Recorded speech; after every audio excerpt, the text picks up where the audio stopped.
I want to talk about something that Yehuda started to touch on, which is voluntary consent, because that's ultimately what we're really talking about, is a community of voluntary consent where individuals and organizations at some level are empowering somebody to represent them. Now, when we as individuals choose to be part of a community, we're in effect entering into an implied contract with the collective that is not quite,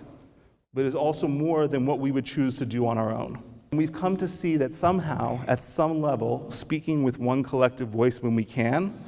allows us to be more powerful as a community and to have a greater impact on the myriad issues that matter to us. But in a voluntary community, such as ours,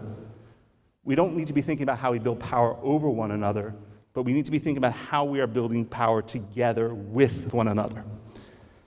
And power with one another requires us to find common ground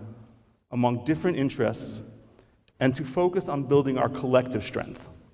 And it's rooted in mutual support, solidarity, and collaboration. Power with is both relational and collective, and it creates new possibilities from the very differences that exist amongst us. It emerges from the participants involved and grows stronger the more we put it to use. Power with gives us the strength to know that acting from immediate self-interest is not always our wisest course of action, nor that one person or any one group should be in a position to know what is best for all the others. And I will argue that power with can even build bridges across our different interests to transform or reduce a conflict within our community. And by having a place where we can hold that difference,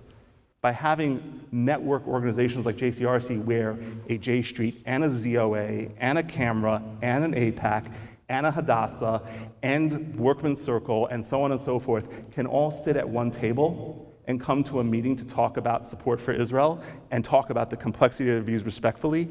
that gives us the tools to then go out into the non-Jewish community, into the broader audience, and have complex conversations with people who need some permission to struggle with Israel before they can come around to being supportive of our primary agendas with Israel. If Zionism in the state of Israel, as Yehuda was talking about, established an elective democratic system for choosing its leaders for a part of our people, and to act powerfully in the spirit of tonight, that the state of Israel is there to be a powerful defense that we can take care of ourselves, then the cultivation for those of us not in the state of Israel, of these networks, our own voluntary participatory systems where leaders are committed to power with, together, each other,